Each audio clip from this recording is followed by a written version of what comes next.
سلام بچه‌ها، خیلی خوش اومدیم به این ویدیو. بهترین تنظیمات برای کنسول، برای پی سی رد بالا داره یا پی سی رد پایین داره. بهترین تنظیمات موومنت و تنظیمات گرافیکی و اف پی اس رو برای هر سیستم می‌خوایم براتون توضیح بدیم. پس بزن بریم، لتس گو. بچه‌ها بریم. بهترین حالت گرافیکی و موومنت بازی رو میخوام بهتون بگم. همینی که بهتون میگم و همینو بچینین، بیاین واسم کامنت بنویسین. بهترینش همینه، مطمئن باشین، خیلیتون راحت. من خودم 3 روز نشستم پای این تا به دستش بیارم این تنظیماتو. خب بریم تنظیمات گرافیکی با هم دیگه ببینیم. خب اول از همه دیسپلی مود بچه‌ها، روی فول اسکرین اکسکلوسیو بذارین. همینو حتما روی این باشه، چون روی این بیشترین گرافیکو بهتون میده، بیشترین اف پی اس رو بهتون میده.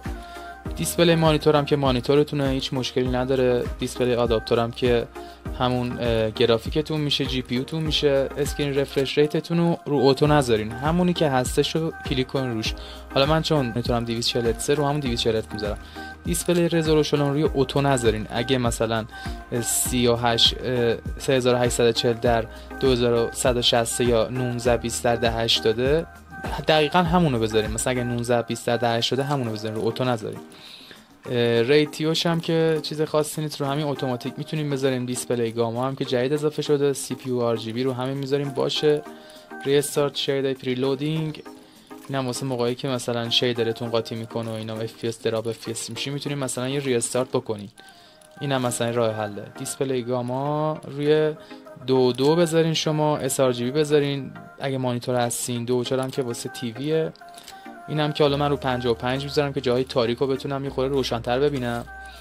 بعد ارزم به حضورتون که انویدیا رفلکس لو لاتنسی هم حتما بچه رو آن بوست بذارین. این خیلی مهمه، رو آن بوست بذارین حتما اینو. بقیه هم که اکو مود کاستومه. اینم که وی سینک گیم پلی رو میذارین آف، منو رو هم آف میکنی. اینم به همین صورت ولش میکنی. این یه دیگه خیلی مهمه، اگه میخواین توی مثلا منوتون، من حالا دوست دارم گرافیک بالا داشته باشم، میذارم رو همون 240 هرتز هم. رفرش ریت و فریم ریت بازی هم اینجا رو 240 هرتز، همون فریم ریتی که دارم تنظیم میکنم. یعنی یه بار اینجا تنظیم میکنین، یه بار هم این قسمت اسکرین رفرش ریت، یه بار هم اینجا تنظیم میکنین. رفرش ریت دقیقتون رو میزنین. حالا من چون 240 هرتز هم جفتشو اینجا 240 هرتز تنظیم کردم. اینم که میذارین رو 30، اینم حالا میتونین رو 60 بذارین شما. من خودم گذاشتم رو 240. منو رندر رو من رو اپتیمال گذاشتم، بهتره. نه نتیو مثلا خوبه، نه ماکسیمال، همون وسطش بهتره. پاوز گیمینگ رندرینگ هم آف باشه. فوکس مودم من 100 گذاشتم، دوست دارم فوکسشو، حال میکنم باش. حالا یه سریا صفر میکنن، اونم بستگی به سلیقه خودتون داره. خب مهمترین قسمتش بچه این قسمت گرافیک پرست که اینو روی کاستوم میذاریم. بعد رندر رزولوشنتون رو میذارین روی 100. ارزم به حضورتون که 1920 در 1080 میشه همون 100. حالا من خودم چون 1920 در 1080 میذارم رو 100. ولی مثلا اگه مثلا 3840 در 2160 باشیم میتونین رو 200 بذارین. خب اینو میاریم رو 100. داینامیک رزولوشنش آف میکنی. اینم که هیچی. خب این خیلی مهمه بچه‌ها، شارپینگتون رو مثلا میتونین روی انویدیا DLS بذارین، انویدیا DLA بذارین. ولی بهترین گرافیکی که من همیشه گرفتم روی سیستم خودم، بستگی سیستم خودتون داره، ولی خود بازی هم پیشنهاد میده که روی گزینه فیدلیتی FX کس بذارین. این از همش بهتره. این فیدلیتی کس استرنگ اگه درست بخونم، اینم رو 75 بذارین همیشه. حالا یه سریات 100 میذارن، ولی بهترین حالت این گزینه که خود بازی پیشنهاد کرده همون 75 که همیشه من بهترین رفرش ریت و اف پی اس رو توی این حالت میگیرم. ویرم هم بچه‌ها تارگتیه که مثلا واسه ویرمتونه که اینجا همیشه اینو روی 90 بذارین، روی آخری بذارین که فضای بیشتری داشته باشه، بتونه بیشتر رفرش ریت تو بالاتری بهتون بده، لگ نداشته باشه بازیتون. تکسچر رو بچه‌ها رو نرمال بذارین، بهترین حالتش نرماله. تکسچر فیلر آنزی کروپیکو اینم رو نرمال بذارین. اگه سیستمتون ضعیفه یا مثلا مشکل دارین واسه بازی کردن، خب رو وری لو یا لو هم میتونین بذارین اینو. ولی خب اینا خیلی مهمه، این دوتا رو حتما. من چون سیستمم با اینکه قوی هم هستش، اینو رو نرمال میذارم، بیشتر بهم اف پی اس میده، خیلی بهتره. دپت آف فیلدم آف کنین. نیربی لول آف دیتیلز لو، پارتیکل رزولوشن لو، بیلت ایمپکت آن، پرسینت افکت آف، شیدر کوالیتی که خیلی مهمه اینو لو بذارین حتما، و این گزینه سم هم که جدیدن آفش هست شده اینم رو مینیمال بذارین. اینم که چیز خاصی نیست، همین 32 بذارین باشه، دست نزنین. لوکال تکسچر هم رو لو بذارین. شیدر کوالیتی نورمال، اسکرین اسپیس شادو لو، اسکرین اسپیس ایمبنت لایتینگ مدیوم، اسکرین اسپیس رفلکشن آف، استاتیک رفلکشن کوالیتی لو، تسلیشن نیر. من اینو رو نیر میذارم، دوست دارم مثلا جزئیاتی که حالا نزدیکمه یه خورده گرافیکش بهتر باشه واسم، فکر کنم همینه. اینو رو نیر میذاریم. ولوم کوالیتی لو و بقیه هم که به همین صورتی که مشاهده میکنیم. میایم قسمت ویو، موشن ریدکشن رو بچه آف میکنیم. فیلد آف ویو من رو 120 بازی میکنم، بهترین حالتشه، قشنگ همه جای بازی و دور و اطراف همه رو کامل میتونین ببینین انمیا رو. و ADS فیلد آف ویو رو روی این گزینه میذارین، افکتد میذارین، ویپن فیلد آف ویو رو واید میذارین، اینا هم رو وایده، بقیه هم به همین صورتی که میبینین. خب میریم قسمت موومنت. بچه ها بریم توی قسمت کنترلر، چون برای دست پلیرها میخوایم فیلمو بگیریم دیگه. من خودم با موس و کیبورد بازی میکنم، ولی خب این تنظیمات بهترین تنظیمات برای دست پلیرها هستش. حالا فرق نمیکنه چه با دسته ایکس باکس بازی کنین، چه با دسته PS5 بازی کنین، چه PS4. خب میایم این قسمت کنترلر و میایم توی قسمت، خب بذار به خود دسته بریم. دد زون اینپوت، دد زون اینپوت رو میزنین، آن میکنین اول. لفت استیک مینو بچه اینجا رو 2 میذارین، فکر کنم رو 15 باشه، اینم رو 99، اینم رو 2. خب اینو میزنیم بچه، تست میکنیم. اول یه تستی میکنیم با دسته که ببینیم چه جوری راحتیش. حالا نسبت به راحتی خودتون که حالا چه جوری میخواین ایم بگیرین یا چپ و راست کنین باید اینجا تنظیمات کنین، ولی بهترین حالتش رو همین 2 باید باشه. پرو پلیرها، دست پلیرها همه رو 2 میذارن. بعد میایم این قسمت بچه‌ها، این فکر کنم روی 2 یا 3 باشه رو حالت معمولی، اینا رو میذاریم روی 7، جفتشو میذاریم روی 7، این بهترین حالته. بعدش میریم تو قسمت ایمینگ، تارگت ایم اسیس رو روشن میکنی.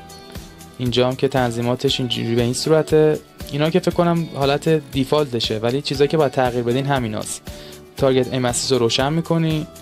میان قسمت موومنت. ها این قسمت خیلی مهمه، چون با موس و کیبورد من خودم بازی میکنم این رو آن میذارم، ولی شما که با دسته بازی میکنین این قابلیت جدید بازیه. روی تاکتیکال اسپرینت اسیست بذارین، اینا حتما بهترین تنظیمات برای دست پلیرها اینه. میگم من خودم با دسته بازی نمیکنم، رو آن میذارم. شما که با دسته بازی میکنین، با موس کیبورد بازی نمیکنین، روی تاکتیکال اسپرینت اسیست بذارین اینا حتما. و این قسمت شما رو میزنین. چی شد؟ این قسمت شما رو میزنیم به این صورت. اسپرینگ اسیست بکواردتون آن باشه، اسپرینگ اسیست ساید ویتون آن باشه. اسپرینگ اسیست دیلیتون هم بچه حتما روی 0 بذارین، فکر کنم 400 باشه، روی 400 بوده، اینو حتما روی 0 بذارین. این قسمت کامبات هم که به همین صورت باید باشه تنظیماتش. بهترین تنظیمات موس و کیبورد هم بهتون بگم، دقیقاً همون چیزی که خودم باش بازی میکنم دیگه، همه رو بهتون میگم دیگه. خب بریم قسمت موس. اینجا موس سنسیویتی رو بچه من رو 6.5 میذارم. حالا 6.5 که نیستش، البته 6.05 کنم 5 میشه، نمیدونم درست میگم یا نه. اینا هم دیگه این ضریباشو دیدید دست نمیزنیم بهش، همینی که هستش میذاریم باشه. حالا یه سری جابجا میکنم، من خودم هیچ موقع دست نمیزدم، اینجوری بهتره. دی پی آی هم بخوام بهتون بگم، دی پی آی موسو عرضم به حضورتون که بذار بریم اینجا، من اینو خورده بزرگ کنم. خب دی پی آی موسم میریم تو پرفورمنس. من دی پی آیم روی 1000 چنده وایسا جابجاش میکنم. آره 1400. من روی 1400 بازی میکنم. یه خورده کنده. یه سری ها میگن آقا بیار پایین ترین حالت، اونور سنسیتیویتی تو بیار بالا، که من حالا نسبت به پد موسم و حالا قدرت دستم و به قول من بازی کردنم، مدل بازی کردنم اینجوری خیلی برام بهتره تنظیمات موس. عرضم به حضورتون که دی پی آی هم دیدین که 1400 گذاشتم. خب این قسمت ها رو هم 1 دهم اگه باز اشتباه نکنم، دهم میشه، صدهم میشه، چی میشه. خب اینا هم که به همین صورت کاری باش نداریم. اینم لوک اینورژن روی استاندارد. بعد میام تو قسمت کیبوردها، خب بچه قسمت کیبوردها، این قسمت خیلی مهمه چون ایموتا بازی اضافه شده. الان ایموتا رو با آی شما میزنین. بخواید مثلا ایموتا استفاده کنین یا مثلا گانتون رو اینجوری ببینین، دور و اطراف گانتون ببینی، بعد آیو بزنی، اونجا دوباره با موس انتخاب کنی. حالا من با موس و کیبورد اینجوری ام، حالا با کنسول اینا نمیدونم به چه صورته. اینم تنظیمات موس کیبوردمه. حالا همه رو دیگه اینجا نوشته دیگه، همه رو میتونیم ببینیم. من مثلا لتال اکیوپمنتمو روی این وسطیه میذارم، یه چیز کاملا سلیقه‌ایه. یا مثلا من پینگمو مثلا میخوام یکیو مارک کنم، رو آلت میذارم. من یکیو میبینم تو بازی سری دستم رو آلت. حالا واسه موس و کیبورد پلیرها میگم با دست فرق میکنه، هر جایی که خودتون راحت تر بودین بعد بذارین. میخوام یکیو مارک کنم چون مارک کردن تو بازی خیلی مهمه، مثلا تو بازی‌های تیمی و مثلا اسکواد باشین میخواین خوب بازی کنین باید حتما مارک کنین. شاید مثلا تو نتونی بکشیش به خاطر پینگت، حالا هر چی، ولی خب مارکش کنی سریع میبینه یارت و کیلو میگیره سریعتر دیگه. من خودم حالا دایو و بچه‌ها پرون و دایو رو روی کنترل میذارم دیگه. اسپرینت تاکتیکال و تاکتیکال اسپرینت و اینا رو همه رو شیفت میذارم.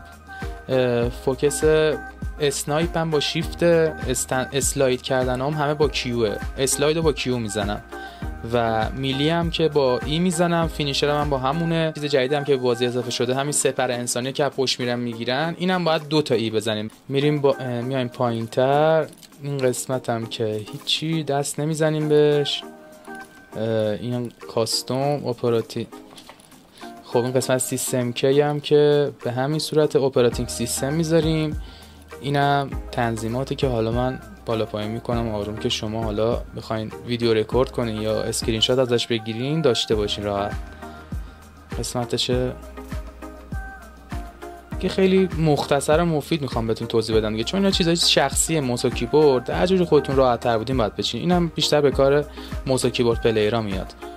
خب اینام به این صورت تنظیماتی که برای کیبورد و موس هست.